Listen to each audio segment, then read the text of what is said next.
कौतुकपात असलेले ब्रह्मलीन राष्ट्रसंत तुकडोजी महाराज, मराठीचे श्रेष्ठ आणि ज्येष्ठ कवी, कुसुमाग्रज, थोर साहित्यिक म्हणून मराठीत यांची ख्याती आहे. हा कार्यक्रम खास करून मराठी दिनी आणि कुसुमाग्रजांच्या जयंतीनिमित्त या ठिकाणी घेण्यात आला. त्या उभय प्रतिमा रूपात असलेल्या दोन्ही महापुरुषांना मी विनम्र भावे नमन करतो.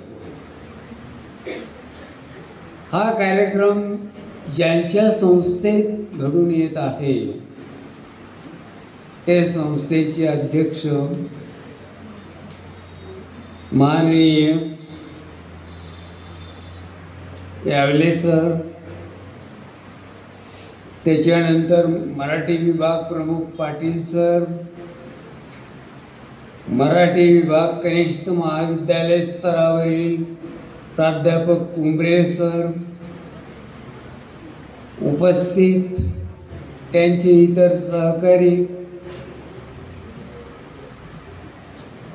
माझ्याच सोबत काम करून अगदी मनमिळावू पद्धतीने एकत्र नांदून ज्यांनी मला अर्जुनी बोरगावच्या शिवप्रसाद सदानंद जयस्वाल महाविद्यालयात अमोल असं सहकार्य केलं, ते आजचे प्रमुख भाषाविज्ञ माझे विद्यार्थी प्राध्यापक श्रीकांत नाकाडे,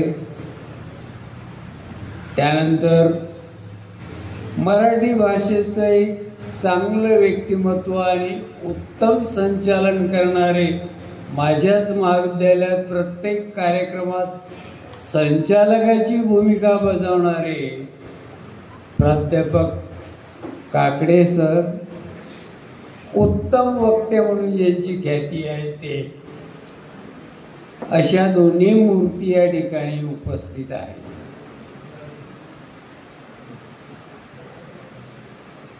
आता प्राचार्य चंदेल सरांचं नाव जर घेतलं नाही तर तुम्हाला असं वाटेल की सरांचं नाव का बरं टाळलं. त्यांचं नाव घ्यायचं म्हटल्यानंतर ते या कार्यक्रमाच्या अंतर्गत गर्भित आहेतच आहे. ते जिथे जातील त्या ठिकाणी उत्साह आहे, ज्या ठिकाणी जातील त्या ठिकाणी परिवर्तन आहे, ज्या ठिकाणी जातील त्या ठिकाणी बदल आहे, आणि ज्या ठिकाणी जातील त्या ठिकाणी त्यांचा मित्र मेळावा आहे. असं बहुचर्चित बहुआयामी व्यक्तिमत्व जे या महाविद्यालयाला प्राचार्य म्हणून लाभलं ते प्राध्यापक डॉक्टर अश्विन चंदेल. आणि या ठिकाणी त्यांचे सहकारी इतर जे आहेत ते सर्व, आणि काही जुने माझे विद्यार्थी जे हितकारणी कॉलेजमध्ये होते तेही या ठिकाणी उपस्थित आहेत. ते सर्व या सगळ्यांचं मी स्वागत करतो.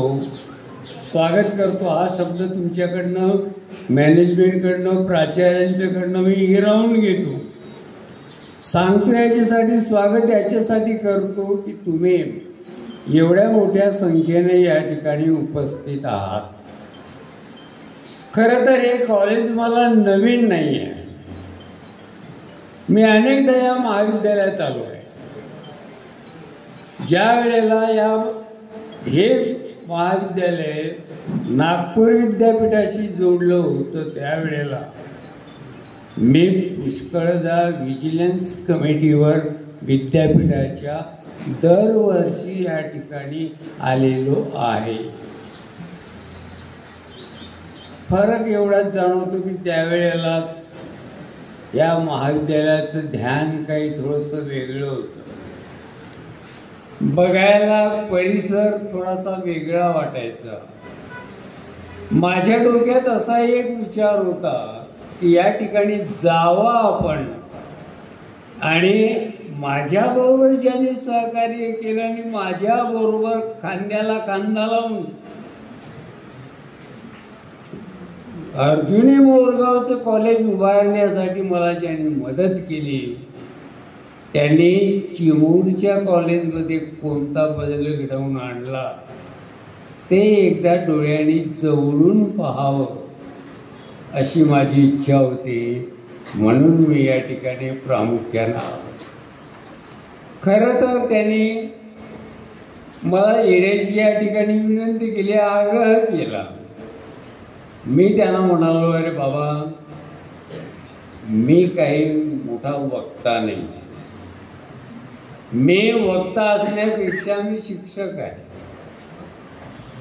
त्याच्यामुळं मला नेऊन त्या ठिकाणी तुमच्या विद्यार्थ्यांचं फार मोठं समाधान होईल असं नाही. तू वक्त्यांना घेऊन जा. ते म्हणाले, नाही सर, तुम्ही चालत पाहिजे. आणि म्हणून मी या ठिकाणी आलो. मी त्यांना म्हटलं की बाबा, अरे मी सहसा आता कुठे जात नाही, फिरत नाही, जमत नाही, तब्येतही पुष्कळता कधी कधी साथ देत नाही, वय माझं 79 आहे. अशा ह्याच्यात मला तू त्रास देऊ नको. मी त्या एकेरीमध्येच बोलतो, तुम्ही वाईट वाढून घेऊ नका. तो मला मुलासारखा आहे, त्यामुळे एकेरीमध्ये बोलणं मला आवडतं. तर अशा परिस्थितीत माझं या ठिकाणी आगमन झालं. मी या ठिकाणी आलो. खरं तर या महाविद्यालयाचे तुम्ही विद्यार्थी भाग्यवान आहात असा माझा समज आहे. तो याच्यासाठी की या महाविद्यालयाच्या परिसरात, या महाविद्यालयाच्या गावात राष्ट्रसंत तुकडोजी महाराजांनी स्वातंत्र्य युद्धात भरीव कामगिरी केली आहे. मोठं काम केलं आहे. इतिहास आहे. पत्थर सारे बाम बनेंगे, भक्त बनेगी सेना.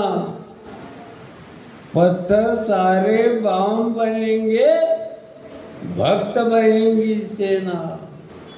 हे महाराजांचं त्या काळातलं स्वातंत्र्य युद्धातलं भजन प्रसिद्ध आहे. अजून म्हणजे चंद्रपूर जिल्ह्यामध्ये 2 गावं अशी आहेत की ज्यांचा उल्लेख स्वातंत्र्य युद्धाशी नेहमी केला जातो. ते एक म्हणजे चिमूर आणि दुसरं म्हणजे आष्टे. हे दोन्ही गावं तुम्ही लक्षात ठेवायला पाहिजे. हे ऐतिहासिक गाव आहे. त्यामुळं महाराजांच्या या पावनभूमीत तुम्ही विद्यार्थी म्हणून इथे अभ्यास करताना इथे आला, त्याबद्दल खरोखर मला मोठा अभिमान वाटतो, मला आनंद वाटतो त्या गोष्टी. मला महाराजांची भजनं, महाराजांची ग्रामगीता, महाराजांची सार साहित्य बरंच वाचलं आहे मी. ते वाचल्यानंतर थोडंसं भारावून गेल्यासारखं वाटतं. एका साध्या 4था वर्ग पास असलेल्या 4थ्या वर्गातल्या एका सामान्य महापुरुषानं एवढं मोठं काम करावं, राष्ट्रसंत ही उपाधी मिळवावी, आणि सगळीकडे अगदी पंडित नेहरूपासून महात्मा गांधी, इंदिरा गांधी यांच्यापर्यंत राधाकृष्णन राष्ट्रपती यांच्यापर्यंत त्यांनी संबंध प्रस्थापित करावे, ही खरोखर माझ्या दृष्टीनं अत्यंत महत्त्वाची आणि मोलाची गरज. आणि तुम्ही या गावचे, या शहराचे विद्यार्थी, या भूमीत तुम्ही आहात, खरंच तुम्ही भाग्यवान. आता मराठीच्या या संदर्भात सांगायचं झालं तर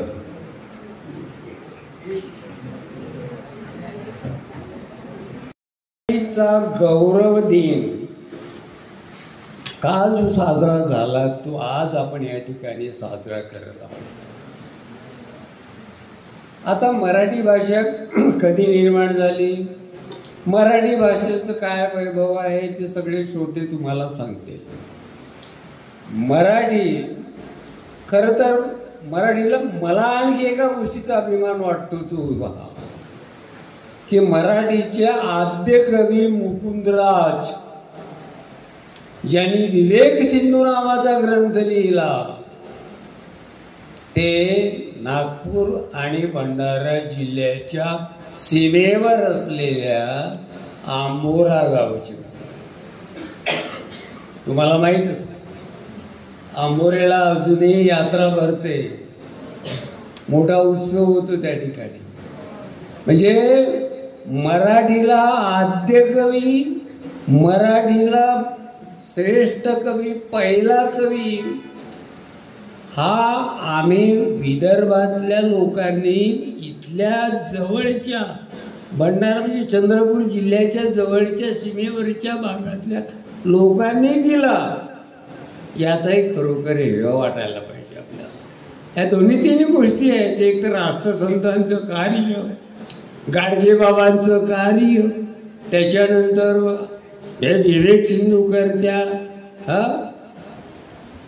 त्यांचं कार्य, ह्या सगळ्या जमेच्या बाजू आहे. आणि म्हणून मी फार या ठिकाणी या इतिहासात शिरण्याच्या ऐवजी मराठीकडे थोडं जर वळलो आपण तर मराठी ही भाषा मुळात ही संस्कृतातून प्राकृतातून म्हणजे संस्कृतातून पूर्व प्राकृतातून उत्तर प्राकृतातून अपभ्रंश आणि अपभ्रंशातून मराठी अशी वाटचाल आहे मराठीची. म्हणजे मराठी भाषा ही अपभ्रंश भाषेतून निर्माण झालेली भाषा आहे. आणि अपभ्रंशामधलं एक वाक्य नेहमी अभ्यासक आम्हाला सांगत असतात ते असं, दिण्णले गहिल्ले उल्लविरे तत्थ मरहट्टे. मराठ्याची व्याख्या त्यांनी केली आहे एका वाक्यात. दिन्नले गहिल्ले उल्लविरे तत्थ मरहट्टे हे अपभ्रंश वाक्य आहे. दिन्नले म्हणजे दिले, गहिल्ले म्हणजे घेतले, अल्लविरे म्हणजे असे म्हणणारे, ते मरहट्टे म्हणजे मराठी. म्हणजे दिले घेतले असे म्हणणारे ते मराठे. ही मराठ्यांची व्याख्या, ही अपभ्रंशामधली व्याख्या आहे. आणि त्यातूनच पुढे मग ज्ञानेश्वरीसारखा श्रेष्ठ ग्रंथ निर्माण झाला. माझा मराठाची बोल कौतुके, परी अमृता देई पैजा जिंके, ऐशी अक्षरे रसिके मेळवीन. माझा मराठाची बोल कौतुके, अमृता तेही पैजा जिंके. म्हणजे गोडी जर मराठी भाषेची वर्णन करायची झाली तर ती अमृतापेक्षाही गोड आहे. ज्ञानेश्वरांचं वाक्य आहे हे. ज्ञानेश्वरीत आहे हे लक्षात घ्या तुम्ही. आणि 700 वर्षांच्या पूर्वी लिहिलेला हा ग्रंथ आहे. आणि ज्ञानेश्वरीसारखा अजूनही गीतेवर भाष्य करणारा आता मराठीच्या संदर्भात बोलतोय मी. मराठी भाषा, तिचा गौरव, या संदर्भात जर सांगायचं झालं, बोलायचं झालं तर हे लक्षात ठेवण्यासारखं आहे की ज्ञानेश्वरांनी मराठी भाषेला खऱ्या अर्थानं वाढवलं, जोपासलं, मोठं केलं आणि तिला फार मोठ्या मानसन्मानाचा दर्जा दिला. संस्कृतवर प्रभुत्व असताना देखील संस्कृत मध्ये ग्रंथरचना न करता त्यांनी मराठीत ज्ञानेश्वरी लिहिली, अर्थात भावार्थ दीपिका. त्या ग्रंथाचं मूळ नाव भावार्थ दीपिका आहे. आणि त्या ठिकाणी काय जे अध्याय आहेत ते जर पाहिले, गीतेवरचं भाष्य तुम्हाला जर माहीत असेल तर त्या ठिकाणी सांगण्याची गरज नाही. तेव्हापासून हळूहळू लोकांच्या मनात मराठीविषयीचं आकर्षण, मराठीविषयीचं प्रेम, मराठीत ग्रंथ रचना करण्याची प्रेरणा आणि सर्व मराठीच्या बाबतीत समग्र साहित्य उपलब्ध करून देण्याची जिद्द तेव्हापासून ज्ञानेश्वरांच्या काळापासून सुरू झाली. आमचा एकनाथ सरळ म्हणतो त्या काळात असेही लोक होते, निगेटिव्ह ज्याला म्हणता तुम्ही आजच्या काळामध्ये बोलणारे, की संस्कृत म्हणजे देववाणी, देवभाषा, तिची बरोबरी मराठीला कुठे येणार. चिडवायचे लोक, बोलायचे. एकनाथ म्हणाले संस्कृत देवे केली तरी प्राकृत काय चोरापासून झाली. प्राकृत म्हणजे मराठी. संस्कृत जर देवाने निर्माण केली तर प्राकृत भाषा ही काय चोरांपासून झाली काय. इतकं सुंदर विवेचन करून मराठीला माझा मराठाची बोल कौतुके पै अमृता तेही पैजा जिंके आणि ऐसी अक्षरे रसिके मेळविनो. म्हणून असे रसिक त्यांनी मराठीमध्ये, मराठी भाषेमध्ये निर्माण केले आणि त्याचा सर्वत्र प्रसार कसा केला सांगण्यासारखी गोष्ट आहे. त्यांनी सरळच सांगितलं, तुम्हाला ग्रंथरचना करता येत नसेल नका करू, तुम्हाला ग्रंथ लिहिता येत नसेल नका लिहू, पण एक पथ्य मात्र नक्की आहे आणि ते युनिव्हर्सल ट्रूथ आहे, त्रिकालाबाधित सत्य आहे ते असं. कोणतं? की वाचे बर्वे कवित्व, कवित्वी बर्वे रसिकत्व, रसिकत्वे परतत्व, स्पर्श जैसा. म्हणजे ग्रंथ निर्मिती करता आली नाही तरी चालेल. वाचे बर्वे कवित्व, वाणीपेक्षा कवित्व श्रेष्ठ. कवित्वी बर्वे रसिकत्व, कवित्वापेक्षा रसिकत्व श्रेष्ठ. आणि रसिकत्वी परतत्व स्पर्श जैसा. आणि त्या रसिकतेला परतत्वाचा म्हणजे परमेश्वराचा जर स्पर्श असेल तर असा रसिक हा श्रेष्ठ रसिक आहे. अशा प्रकारची एक सुंदर मराठीची पायाभरणी ज्ञानेश्वरांनी करून दिली. आणि ज्ञानेश्वरांच्या नंतर अनेक लोकांनी गीतेवर भाष्य केलं, अनेक लोकांनी गीतेवर लिहिलं. वामन पंडितांनी चिडवण्यासाठी असेल कदाचित, ज्ञानेश्वरांची भावार्थ दीपिका आहे तर मी भावार्थ नाही, मी यथार्थ दीपिका लिहितो, म्हणून त्यांनी यथार्थ दीपिका लिहिली. अनेक टीका झाल्यात, अनेक समीक्षा झाल्या, अनेक गीतेवर ग्रंथरचना केली गेली. लोकमान्य टिळकांनी गीता रहस्य लिहिलं.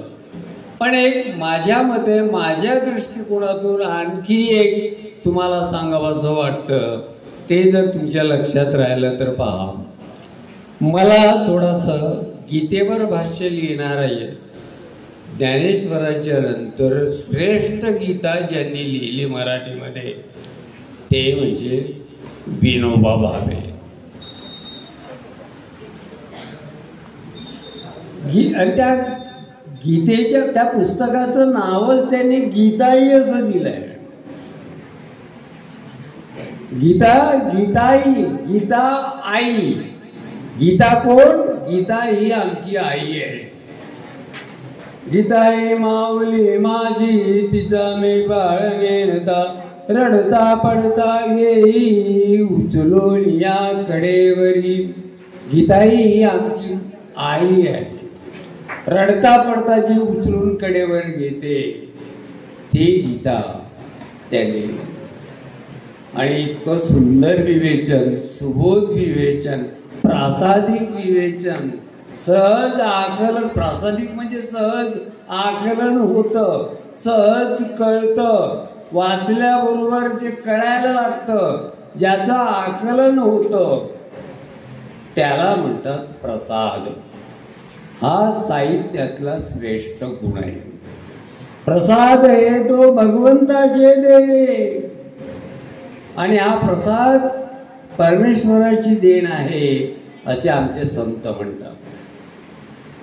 या ठिकाणी हे लक्षात ठेवायचं.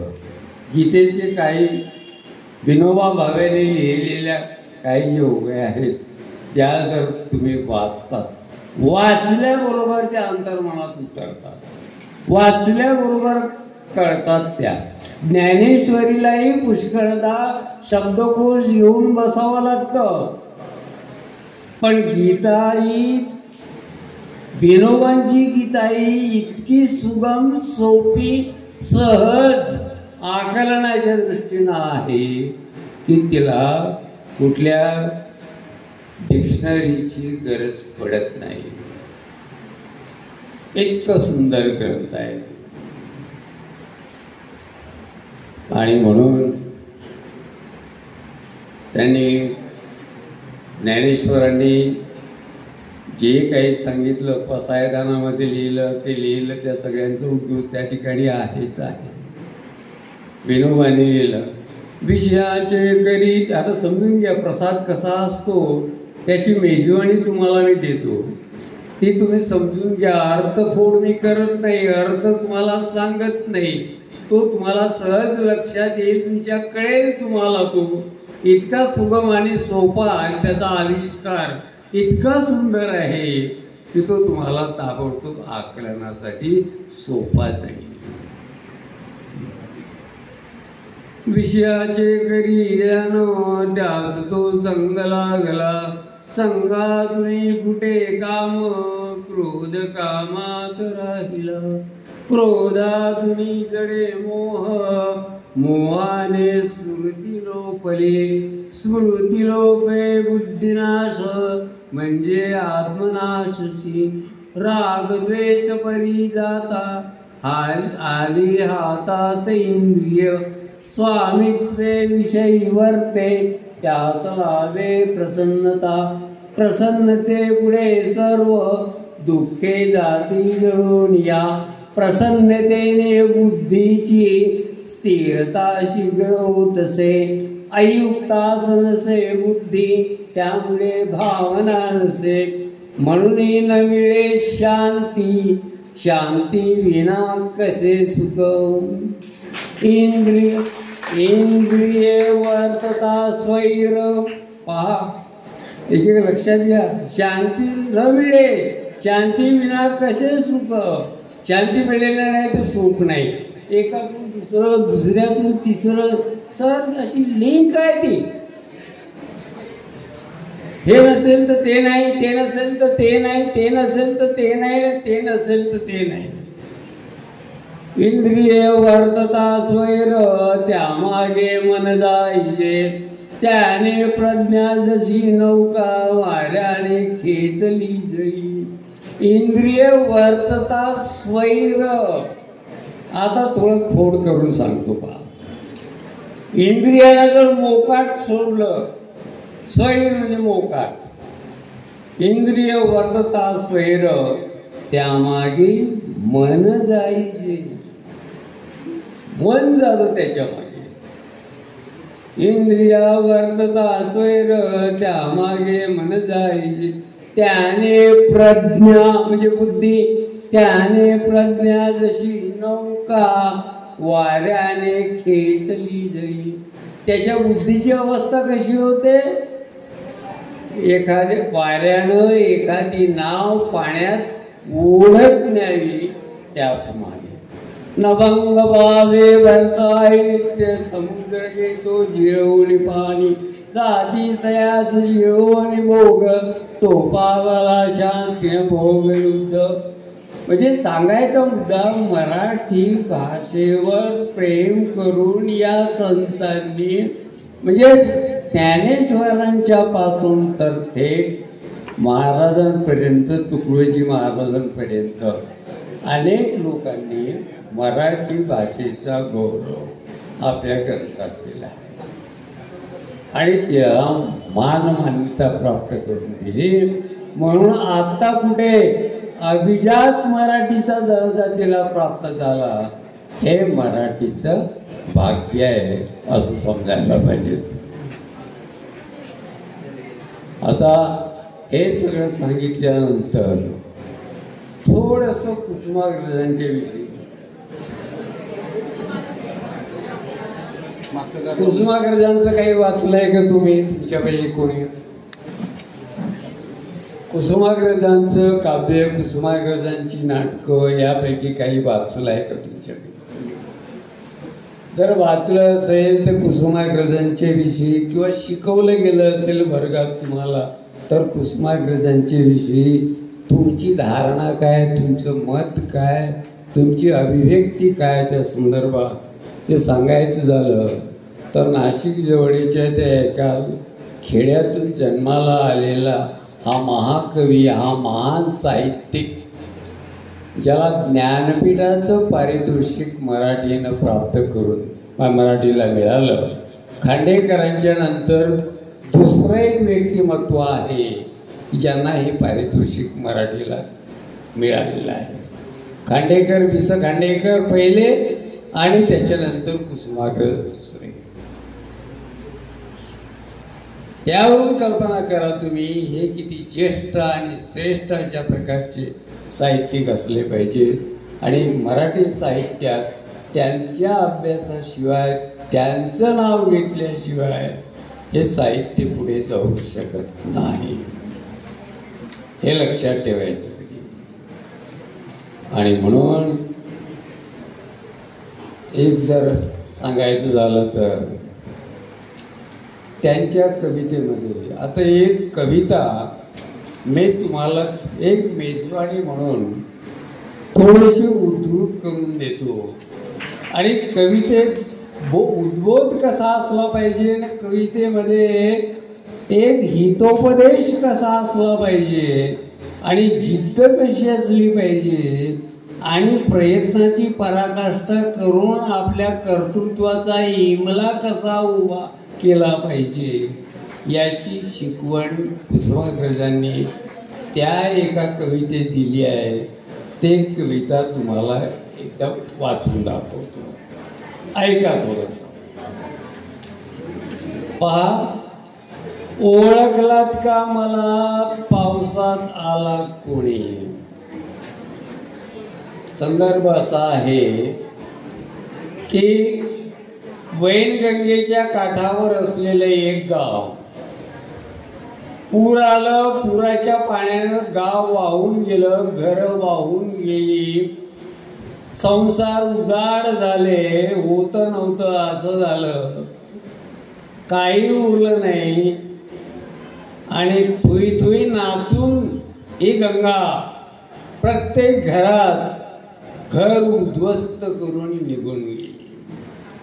असाच उद्ध्वस्त घर झालेला एक विद्यार्थी कुसुमाग्रजांच्याकडे आला. सकाळीच आला तो, त्यांच्याकडे भेटायला आला. त्यांना आपली कथा सांगायला आला, आपली व्यथा सांगायला आला, आपलं दुःख सांगायला आला. आपली वेदना प्रकट करायला आला आणि सांगता सांगता तो म्हणाला, काय म्हणाला, लक्षात ठेवण्यासारखं आहे, तरुणांना थोडंसं हे समजून घेण्यासारखं आहे तुमच्या वयातल्या लोकांना. तो आला सकाळीच, कुसुमाग्रज म्हणतात मी बसलो होतो, तो आला घरी, आला काय म्हणाला, ओळखलात का मला, पावसात आला कोणी. सर मला ओळखलं का, पावसात भिजत आला त्यांच्या घरी. कपडे होते करदमलेले, चिखलाने भरलेले, केसावरती पाणी, केस ओले होते. क्षणभर बसला, नंतर हसला. सगळं किती सोपं आहे पा. ज्याला आपण प्रसाद म्हणतो तो प्रसाद गुण या ठिकाणी कसा आहे, कुसुमाग्रजांची ज्याचा तुम्ही उल्लेख करता तो प्रसाद गुण इथे कसा ओतप्रोत भरलाय त्यांनी, हे लक्षात ठेवण्यासारखं आहे. क्षणभर बसला, नंतर हसला, बोलला, वरती पाहून, वर पाहून बोलला, काय म्हणाला, गंगामाई पाहुणी आली, गेली घरट्यात राहून. गंगामाई पाहुणी आली, तुला पाहुणी म्हणतो, पुराचं पाणी घेऊन आली घरात, पाहुणी. माहेरवाशीन पोरी सारखी, माहेरी आलेल्या पोरी सारखी, माहेरवाशीन पोरी सारखी, चार भिंतीत नाचली, मोकळ्या हाती जाईल कशी, बायको मात्र वाचली. मोकळ्या हाती कशी जाईल, फक्त बायकोला ठेवलं, बाकी सारं वाहून घेऊन गेली. भिंत खचली, होते नव्हते नेले, भिंत खचली, चूल विझली, होते नव्हते नेले, प्रसाद म्हणून पापण्यामध्ये थोडे पाणी ठेवले. प्रसाद म्हणून पापण्यामध्ये, डोळ्यामध्ये थोडंसं पाणी ठेवलं, म्हणजे रडायला लावलं आम्हाला. कारभारणीला घेऊन संगे, सर आता लढतो आहे, पडकी भिंत बांधतो आहे, चिखल गाळ काढतो आहे, खिशाकडे हात जातात. आता ही सगळी व्यथा सांगितल्याबरोबर कुसुमाग्रजांचा हात खिशाकडे गेला. कशासाठी गेला असेल, काहीतरी पैसे काढावे आणि या पोराला मदत करावी म्हणून त्यांनी हात काढला.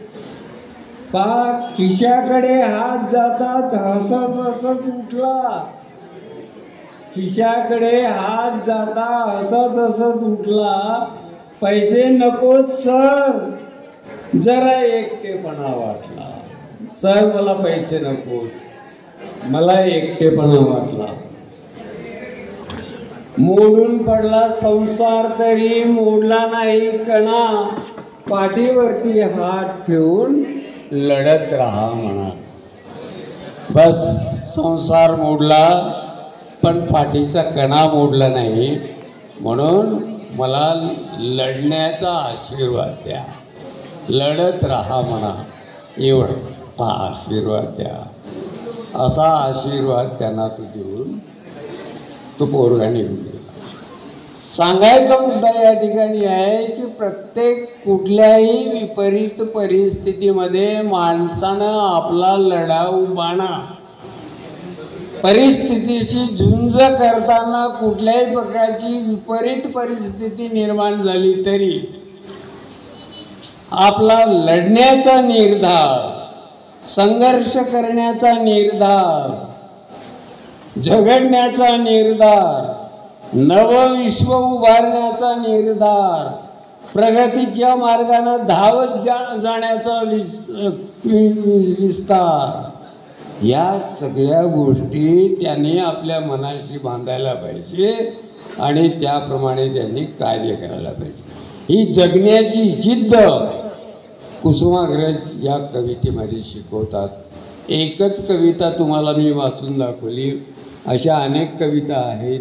ज्या ठिकाणी त्यांचा समाजवाद आहे, ज्या ठिकाणी त्यांचा मार्क्सवाद आहे, ज्या ठिकाणी त्यांचा प्रयत्नवाद आहे, ज्या ठिकाणी त्यांची लढाऊ वृत्ती आहे. अरे एक साधं नाटक पाहिलं असेल, नटसम्राटचं नाटक पाहिलं असेल तुम्ही, तर ती थीम तशी शेक्सपियरच्या किंग लिअर या नाटकावरून घेतलेली, पण त्याचं भाषांतर नाही केलं त्यांनी, त्याचं रूपांतर केलं त्या नाटकाचं. आणि इतकं सुंदर नाटक जे मराठीच्या रंगमंचावर गाजलं ते नाटक, ते अजूनही लोकांना अभिनव वाटतं ते नाटक. कसं असते लहानपणी मुलाबाळांचा सगळ्यांचा सांभाळ करावा, त्याचं पालनपोषण करावं, त्याला शिकवावं, त्याला नोकरीला लावावं, त्याला पैसे कमवायला लावावे, त्याला झुंज करायला लावावी, संघर्ष करायला लावावं आणि त्याचा संसार उभा करून द्यावा. पण ह्याच गणपतराव बेलवलकर, आप्पा बेलवलकर म्हातारा झाला त्या नाटकाचा नायक, तर त्याची मुलं त्याला टाकून देतात, घराच्या बाहेर हाकलून देतात.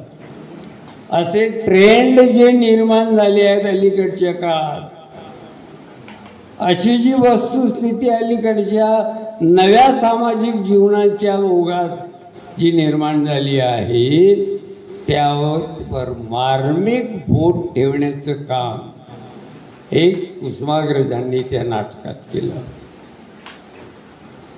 फार सुंदर आहे, अप्रतिम आहे ते. आता दुसरे एक फक्त सांगतो, पृथ्वीचं प्रेमगीत नावाची एक कविता आहे त्यांची. म्हणजे त्या ठिकाणी त्यांनी कल्पकता पहा, कल्पनारम्यता पहा, त्यातलं दिव्यत्व पहा, त्यातलं भव्यत्व पहा, आणि एक ओळखा तुम्ही काय कसं एखाद्या कवीच्या कल्पनेमध्ये काय काय गोष्टी येतात आणि नवनिर्मिती करत असताना त्याचा अभिनव प्रयोग कसा होतो आणि त्याला अभिनवत्व प्राप्त कसं होतं, याचं सुंदर उदाहरण म्हणजे पृथ्वीचे प्रेम ही ती कविता आहे. म्हणजे त्यानंतर ह्या अशाच अनेक आगगाडी व जमिनी कविता आहे. त्यानंतर क्रांतीचा जय जयकार या कविता, अशा अनेक कवितांच्या मधून कुसुमाग्रजांनी आपल्याला नाटकामधून आपल्याला जी मेजवानी दिली, जे आपल्याला घडवलं, ते सगळं उत्तम प्रकारचं आहे. आणि या दोन्ही प्रसंगात मराठी भाषेचं वैभव, मराठी भाषेचा गौरव आणि त्यानंतर राजकवी श्रेष्ठ कवी कुसुमाग्रज यांच्या बाबतीत थोडक्यात दोन शब्दात, त्यांना खरं तर कितीतरी व्याख्यानं त्यांच्यावर घ्यायची वेळ येईल तेव्हा कितीतरी वेळा बोलता येईल त्यांच्यावर. अशा परिस्थितीमध्ये मी आता आटोपतो घेतो आणि या ठिकाणी माझं लांबलेलं भाषण संपवतो. धन्यवाद.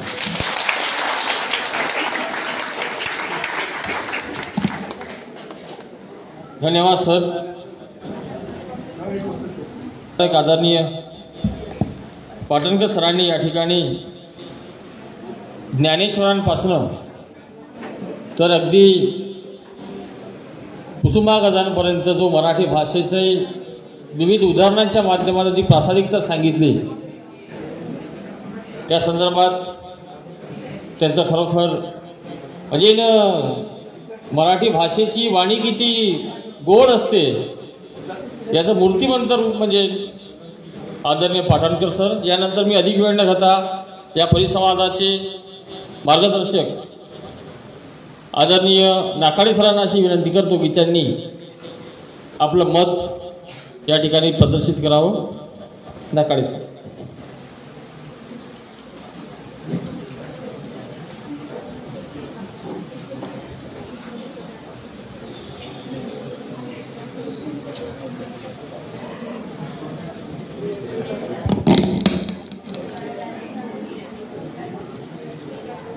आजच्या या कार्यक्रमाचे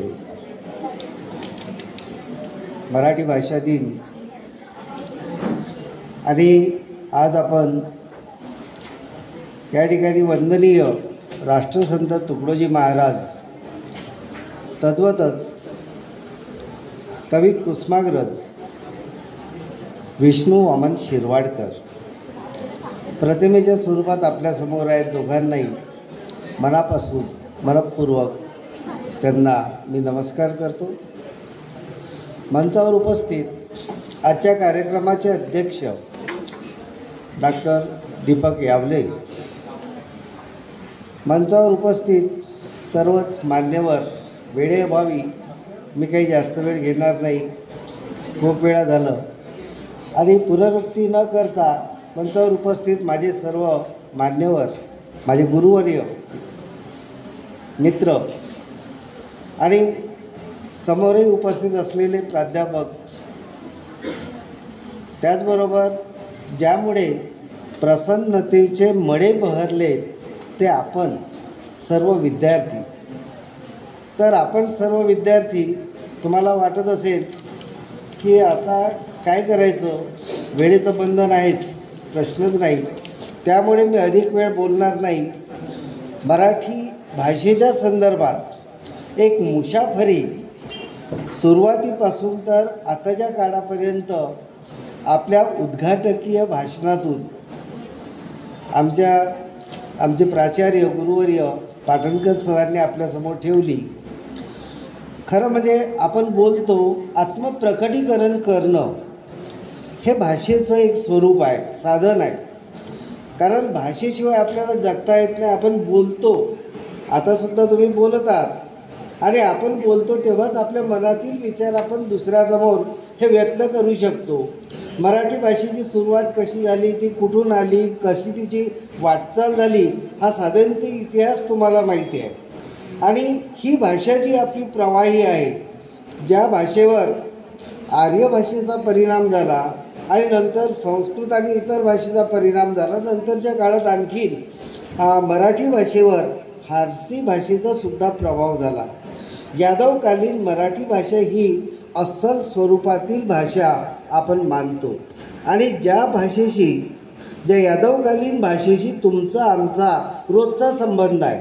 आपण झाडीपट्टीतले माणसं आहोत, तुम्ही आहात, मी आहे, आणि तुम्ही झाडीतून बोलता, झाडीपट्टीतून बोलता.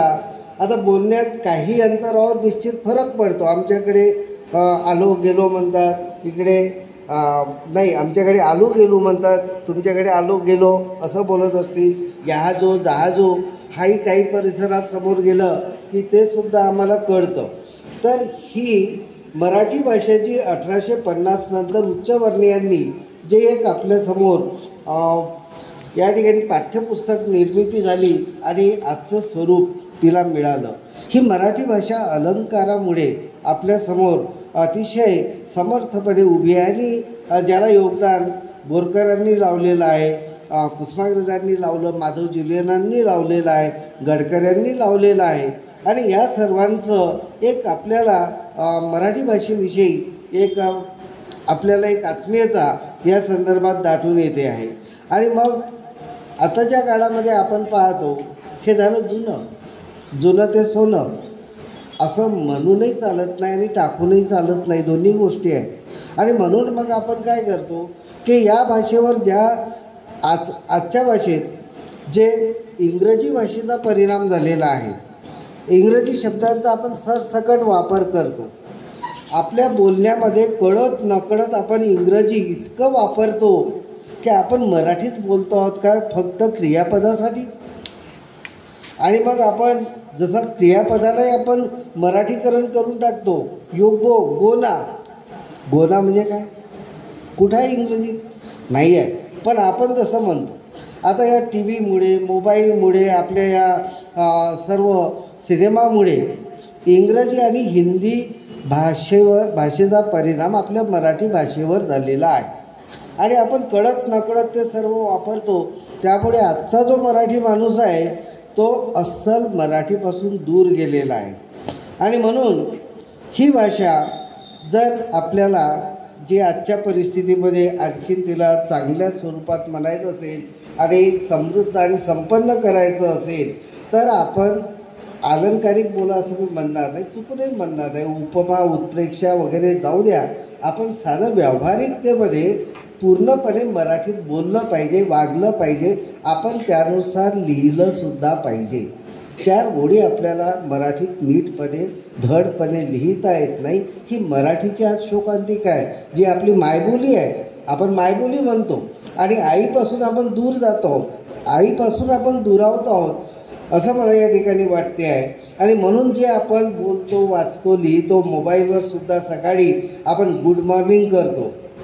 किती लोक व्हॉट्सॲपवर किंवा जे संदेश देतात सकाळचा गुड मॉर्निंगचा, किती लोक शुभप्रभात म्हणतात, सुप्रभात म्हणतात? नाही ना, फारच कमी. रात्र झाली की गुड नाईट आणि सकाळ झाली की गुड मॉर्निंग, म्हणजे आपला दिवस संपला, मध्ये काही नाही. असं एक स्वरूप आजच्या काळात आपल्याला दिसतं आहे. आणि आपण मराठीचा वापर आपणच कमी केलेला आहे. तेव्हा ही भाषा आपल्याला अधिक चांगल्या रीतीनं अवगत झाली पाहिजे. मराठी तुम्ही जेवढी आत्मसात कराल तेवढंच तुम्ही जीवनामध्ये आणखीन समोर जाल. ही भाषा खूप संपन्न आहे. एक शब्द फक्त तुम्हाला सांगतो, जास्त बोलणार नाही, की साधे लावणे हे क्रियापद आहे. आता लावणे ह्या क्रियापदाचा अर्थ अनेक अर्थाने आपण लक्षात घेतो. आपण टिकली लावतो, कुंकू लावतो, आपण केसांना पिन लावतो, बरोबर आहे? तुमच्या भाषेत केसांना आपण पिन लावतो, आपण हात लावतो, आपण कुणाला म्हणतो हात लाव जरासा, म्हणजे मदत कर, या उद्देशानं आपण म्हणतो. दार लावणे, लाईट लावणे, बिया लावणे, बियाणे लावणे. तर हे सर्व आपण लावणे एका क्रियापदापासून कितीतरी अर्थानं आपण त्याचा वापर करतो. ही मराठी भाषेची शक्ती आहे. आणि म्हणून या शक्तीचाही विचार आपल्याला केला पाहिजे. आणि मराठी भाषेची सध्याची स्थिती काय आहे हे अवघ्या 2-3 मिनटामध्ये तुम्हाला सांगतो आणि मग इथं थांबतो.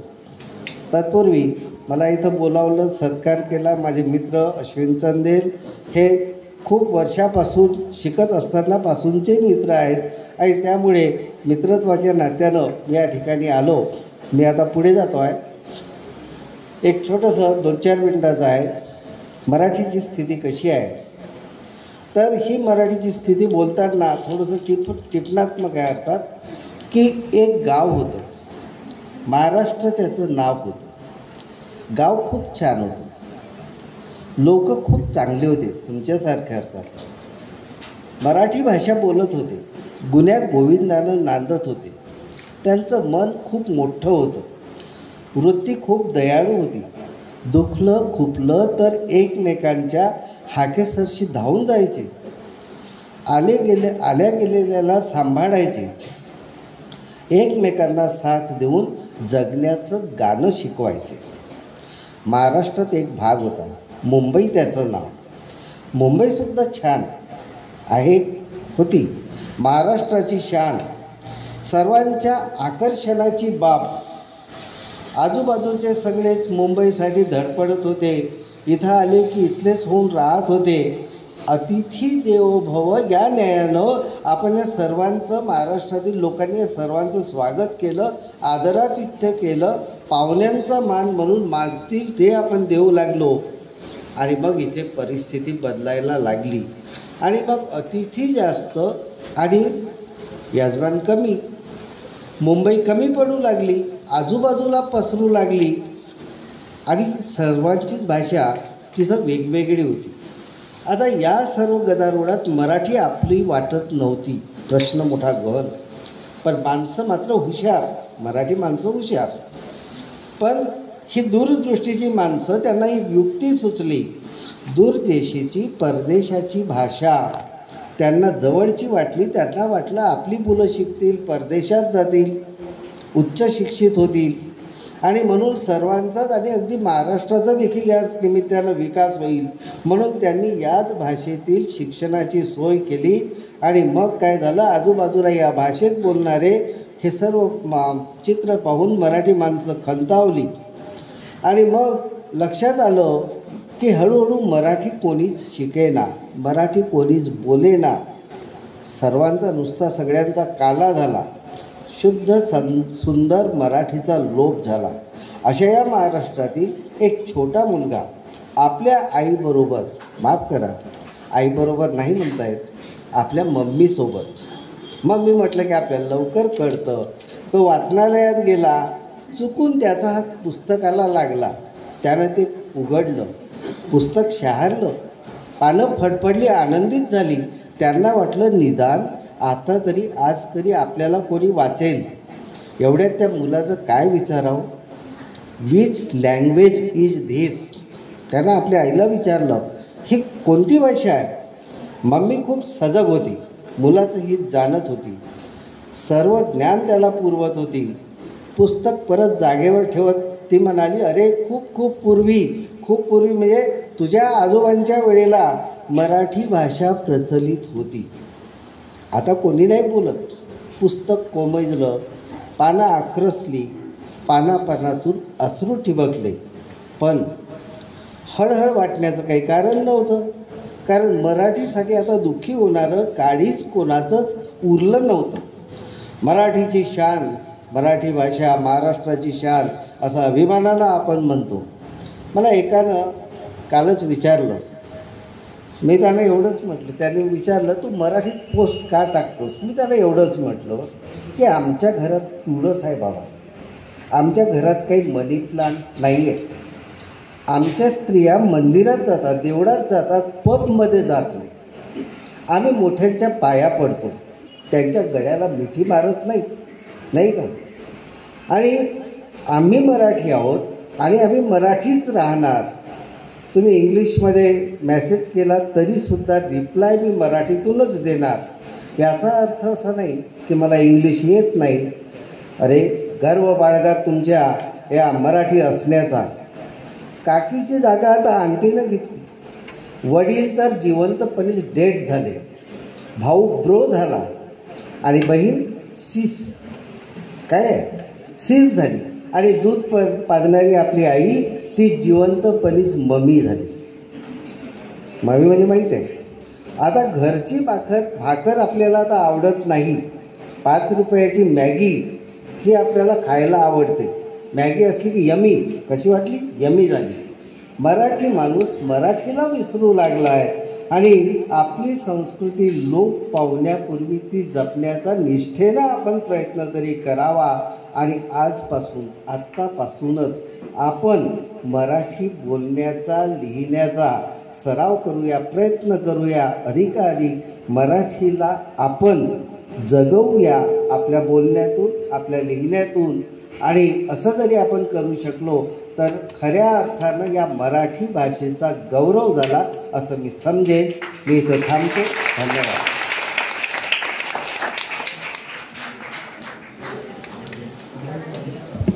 अतिशय कमी वेळामध्ये मराठीची दशा आणि दिशा सरांनी वर्णन केली.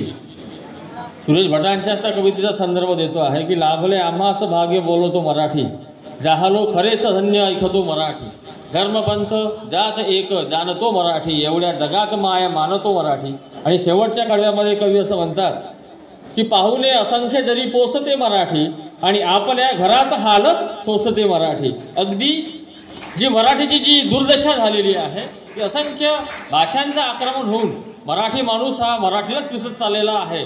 आणि या भाषा, मराठी भाषा गौरवदिनी या तमाम महाराष्ट्रातील मराठी बोलणाऱ्या लोकांनी खरोखर त्या मराठीचा अभिमान बाळगला पाहिजे आणि मराठी भाषेला अधिकाधिक मूर्तिमंत करण्यासाठी सर्वांनी प्रयत्न केले पाहिजे. धन्यवाद सर. यानंतर या परिसंवादाचे शेवटचे वक्ते मराठीची माधुर्यता काय असते या वक्त्याच्या तोंडून आपल्याला ऐकायची आहे. विद्यार्थी मित्रांनो, जो छावा चित्रपट अलीकडे पूर्ण भारतामध्ये धूम माचवत आहे ती शिवाजी सावंतांची कादंबरी, तिचं नाव छावा आहे, चित्रपटाला सुद्धा नाव छावाच दिलं. त्यांची छावा कादंबरीच्या अगोदर एक कादंबरी त्याने लिहिलेली होती जिचं नाव होतं मृत्युंजय. ती सुद्धा मराठी साहित्यामध्ये अतिशय प्रसिद्ध झालेली कादंबरी आहे. मराठी भाषेमध्ये विविध रसालंकार कशा पद्धतीचे असतात, तिथले डायलॉग कशा पद्धतीचे असतात आणि मराठी भाषेतलं माधुर्य खऱ्या अर्थाने आपल्याला या दोनही कादंबऱ्यांमधून पाहायला मिळते. महाभारत सुरू झाल्याच्या नंतर लगेच की यदा यदा हि धर्मस्य ग्लानिर्भवति भारत अवयुद्धानम धर्मस्य तदात्म्यहम सुजाम्यहम परित्राणाय साधू विनाशाचय दुष्टुता धर्म संस्थापनार्थार्थ संभवानी युगे युगे असे जे श्लोक आल्याच्या नंतर आपल्याला पूर्ण म्हणजे त्या काळामध्ये महाराष्ट्रातले सगळे लोक त्या टीव्हीच्या समोर बसायचे. ही जी कथा आहे म्हणजे सरांनी पाटणकर सरांनी सुद्धा तो संदर्भ दिला ज्ञानेश्वरीचा. ही गीता टीका होती. ज्ञानेश्वरी हा ग्रंथ गीता टीका होती. म्हणजे श्रीमद भगवद्गीता या ग्रंथावरती मराठीतून सुंदर सजवण असं भाष्य ज्ञानेश्वरांनी केलं. म्हणजे गीतेमध्ये फक्त 20 श्लोक आहेत, पण ज्ञानेश्वरांनी त्यावरती 9000 ओव्यांचं भाष्य केलं. आणि निश्चितपणे जे गीतेमध्ये आहे तेच मात्र ज्ञानेश्वरीमध्ये आहे.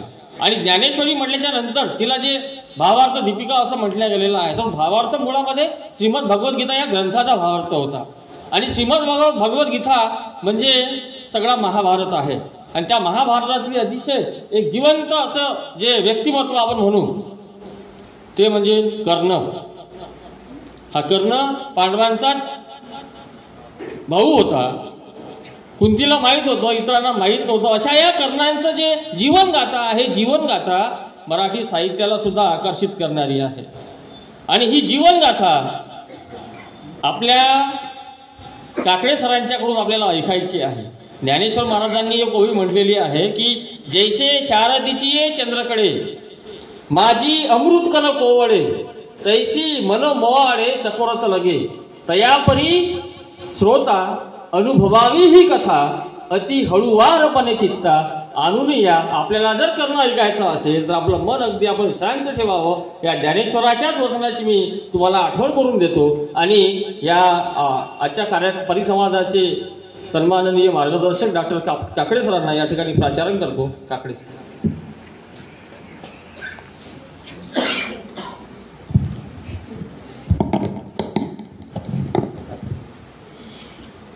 या भारतात बंधुभाव नित्य वसुदे असं लोकांच्या मनावर बिंबवणारे वंदनीय राष्ट्रसंत तुकडोजी महाराज. कशास आई भिजविशी डोळे उजड तुझे भाल रात्रीच्या गर्भात असे उद्याचा उषक काल. या मातृभूमीकरता ज्यांनी ज्यांनी रक्त सांडलं त्या वीरांचं गौरव गीत गाणारे कविवर्य कविश्रेष्ठ कुसुमाग्रज आज व्यासपीठावर माझी ही 4थी वेळ आहे या महाविद्यालयामध्ये व्याख्यान देण्याची. अर्थात त्याच्या पाठीमागं तुमचे प्राचार्य माझे मित्र आदरणीय प्राचार्य चंदेल सर यांचं प्रेम आहे. तिथं वेळोवेळी इथं मला बोलवतात, तुमच्यासमोर उभं करतात. माननीय तुमच्या संस्थेचे अध्यक्ष इथं येतात म्हणजे त्यांना भरपूर वेळ आहे असं नाही. त्यांच्यामध्ये रसिकता आहे, ऐकण्याची वाचण्याची आवड आहे. ते आजच्या कार्यक्रमाचे अध्यक्ष माननीय ओले सर. आम्हाला ज्यांनी बोलतं केलं खरं म्हणजे आम्ही मुके होतो असं नाही, पण खूप बोलकं केलं ते आमचे गुरुवर्य आदरणीय पाटणकर सर, पाटणकर मॅडम, माझे ज्येष्ठ प्राध्यापक व मराठी विभाग प्रमुख श्रीकांत नाकाडे सर, तुमच्या मराठीचे माझे मित्र पाटील सर, बनसोडे सर, आदरणीय पिसे सर या कार्यक्रमाच्या निमित्तानं इथं आलेत, कुंभारे सर, आपल्या महाविद्यालयाचा जवळपास माझ्या ओळखीचा झालेला सगळा माझा प्राध्यापक मित्रवर्ग, विद्यार्थी मित्रांनो, आणि अत्यंत सुंदरपणे जे सादरीकरण करतात आणि पाहुणे भारावून जातात ते तुमच्या महाविद्यालयाचं NCCचं युनिट मी अनेकदा बघितलं. त्याचं कौतुक केलं पाहिजे, तेव्हा त्यांना पुढच्या दृष्टीनं प्रेरणा मिळेल. मित्र, मी तुम्हाला आधीच सांगितलं की माझी ही इथली 4थी वेळ आहे आणि माझे मित्र डॉक्टर चंदेल सर यांनी मला खूप आग्रह केला की सर तुम्ही कर्ण या विषयावर बोलावं. मागेही केला मी वार्षिकोत्सवाच्या उद्घाटनाला आलो तेव्हा, पण तेव्हा फार परिस्थिती चांगली नव्हती, म्हणजे खूप गरमी होती आणि वक्त्यांची भाषणं झाली होती. पहिल्यांदा जेव्हा कर्ण मी सादर केला माझ्या आयुष्यात, त्याचं प्रेरणास्त्रोत हे चंदेल सर आहेत. मला त्यांनी अत्यंत आग्रहाने एका NSSच्या व्यासपीठावरून कर्णाची शोकांतिका सादर करायला लावली. ते माझं पहिलं व्याख्यान होतं. आताही 2-3 व्याख्यानं झालेत. शेवटी मी उभं राहिलो. मला भीती वाटायला लागली. भीती या गोष्टीची की एका ठिकाणी मी कार्यक्रमाला गेलो आणि 4-5 वक्ते झाल्यानंतर मी शेवटी उभा झालो. पाठीमागे एक विद्यार्थी उठला आणि त्याने आपल्या खिशातून दगड काढला, माझ्या दिशेने मारला, डोक्याला लागला, रक्त गळायला लागलं. फार खोल जखम नव्हती, पण मी त्याला उभं केलं आणि त्याला विचारलं, बाबा रे, एवढे व्याख्यानं ऐकली, तू आतापर्यंत पेशन्स ठेवला, म्हणजे दगड मारला नाही, तुझी सहनशीलता मोठी होती. मी उठून उभा झालो. बनसोड सरांनी सांगितलं की आपले शेवटचे वक्ते आहेत. त्याला राग आला आणि त्याने तो दगड मारला. मी त्याला विचारलं का मारला, तर तो असा म्हणाला की आधीचे वक्ते जे होते त्यांच्याजवळ पानं, अर्थात मी यांना म्हणत नाही, तेव्हाची वेळ आहे, त्यांच्याजवळ पानं होती, म्हणजे ते कधी थांबतात हे आम्हाला माहीत तरी होतं. तुम्ही काहीच आणलं नाही, तुमच्या हाती चिठ्ठी नाही, काही नाही, थांबणार कधी हे आम्हाला कळणार नाही, म्हणून पहिलेच थांबवलं पाहिजे. म्हणून मला भीती वाटली रसिक श्रोत्यांची. आणि ज्ञानेश्वरांनी एका ठिकाणी म्हटलेलं आहे की चंद्रकांत मणी किरी होय, परी ते हतवटी चंद्रिकाची आहे, वक्ता वक्ताची नव्हे श्रोते विना. मला याची जाणीव आहे की तुम्ही जोपर्यंत शांत आहे तोपर्यंत मला बोलता येईल. तुमची एकदा चुळबुळ सुरू झाली, तुमचं लक्ष विचलित झालं की मग इथं बोलणं शक्य होत नाही, कोणत्याच वक्त्याला होत नाही. मग त्यानं थांबलेलं बरं. आणि म्हणून तुम्ही मला सांगा की सर तुम्ही इथं थांबलं पाहिजे, तेव्हा मी निश्चितपणे थांबेल. मी ज्या विषयावर बोलणार आहे, आतापर्यंत मराठी भाषेचा गौरव या ठिकाणी झाला, त्याला अभिजात भाषेचा दर्जा मिळाला, तो तसाच मित्रहो मिळाला नाही. आपल्या मराठी भाषेमध्ये फार मोठी महाकाव्य निर्माण झाली. वाल्मिकींनी रामायण लिहिलं, व्यासांनी महाभारत लिहिलं. ते रामायण आणि महाभारत दोघंही आपण TV वरती बघितलं. मला माहीत नाही तुम्ही बघितलं की नाही, पण आम्ही जेव्हा मी महाविद्यालयामध्ये शिकत होतो अमरावतीला, तेव्हा मला आठवते की 10 वाजता रविवारला ती सिरियल सुरू व्हायची महाभारताची. आणि रामायणापेक्षाही महाभारताचा पगडा जनमानसांवर अत्यंत खोलवर उमटला. याचं कारण असं आहे की रामायणाला आपण देवत्व बहाल केलं आणि महाभारत हे कौटुंबिक कथा आहे.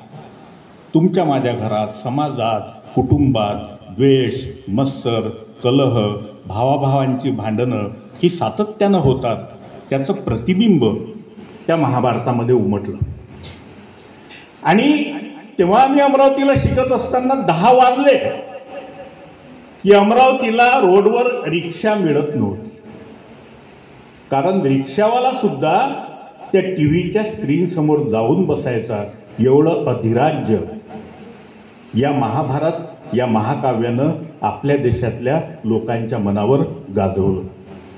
आणि ते सगळं पाहत असताना तेव्हापासून त्या वयात मनावर माझ्या एक व्यक्तिरेखा उमटली. त्याच्यामध्ये अनेक मोठे पात्र आहेत. हे महाकाव्य आहे, म्हणजे ते घडलं तशी माणसं झालीत का हे प्रश्न अजूनही निरुत्तरित आहेत. खरंच झालं का, कुरुक्षेत्र होतं का, त्याचे फोटो दाखवल्या जातात.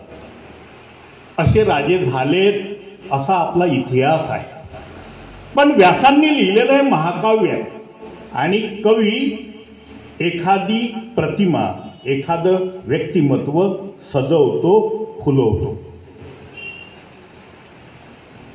त्या अनेक व्यक्तिचित्रांपैकी त्याच्यामध्ये युधिष्ठिर आहे, कर्ण आहे, 100 कौरव आहेत, भीष्म पितामह आहे, म्हणजे कितीतरी नावं तुम्हाला घेता येत.